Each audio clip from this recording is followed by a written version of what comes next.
La Genèse, chapitre 9.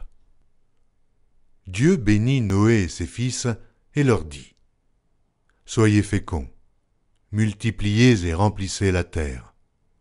Vous serez un sujet de crainte et d'effroi pour tout animal de la terre, pour tout oiseau du ciel, pour tout ce qui se meut sur la terre, et pour tous les poissons de la mer. Ils sont livrés entre vos mains. Tout ce qui se meut et qui a vie vous servira de nourriture. Je vous donne tout cela comme l'herbe verte. Seulement, vous ne mangerez point de chair avec son âme, avec son sang. Sachez-le aussi, je redemanderai le sang de vos âmes. Je le redemanderai à tout animal, et je redemanderai l'âme de l'homme à l'homme qui est son frère. Si quelqu'un verse le sang de l'homme, par l'homme son sang sera versé, car Dieu a fait l'homme à son image. Et vous, soyez féconds et multipliez, répandez-vous sur la terre et multipliez sur elle.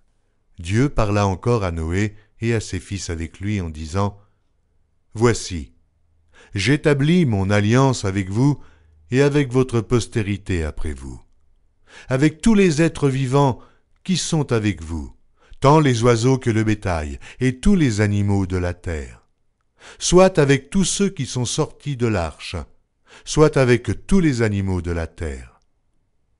J'établis mon alliance avec vous. Aucune chair ne sera plus exterminée par les eaux du déluge, et il n'y aura plus de déluge pour détruire la terre.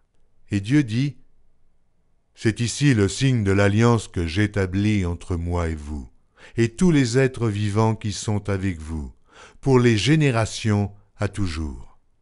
J'ai placé mon arc dans la nue, et il servira de signe d'alliance entre moi et la terre. Quand j'aurai rassemblé des nuages au-dessus de la terre, l'arc paraîtra dans la nue. Et je me souviendrai de mon alliance entre moi et vous, et tous les êtres vivants de toute chair, et les eaux ne deviendront plus un déluge pour détruire toute chair. L'arc sera dans la nue, et je le regarderai pour me souvenir de l'alliance perpétuelle entre Dieu et tous les êtres vivants, de toute chair qui est sur la terre. Et Dieu dit à Noé : Tel est le signe de l'alliance que j'établis entre moi et toute chair qui est sur la terre. Les fils de Noé qui sortirent de l'arche étaient Sem, Cham et Japheth. Cham fut le père de Canaan. Ce sont là les 3 fils de Noé, et c'est leur postérité qui peupla toute la terre.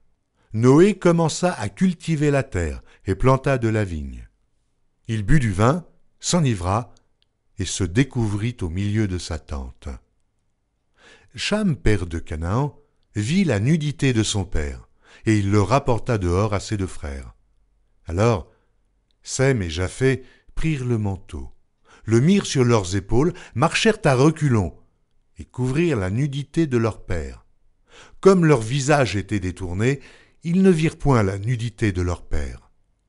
Lorsque Noé se réveilla de son vin, il apprit ce que lui avait fait son fils cadet, et il dit : Maudit soit Canaan, qu'il soit l'esclave des esclaves de ses frères. Et il dit encore : Béni soit l'Éternel, Dieu de Sem, et que Canaan soit leur esclave. Que Dieu étende les possessions de Japheth, qu'il habite dans les tentes de Sem, et que Canaan soit leur esclave. Noé vécut après le déluge 350 ans. Tous les jours de Noé furent de 950 ans, puis il mourut.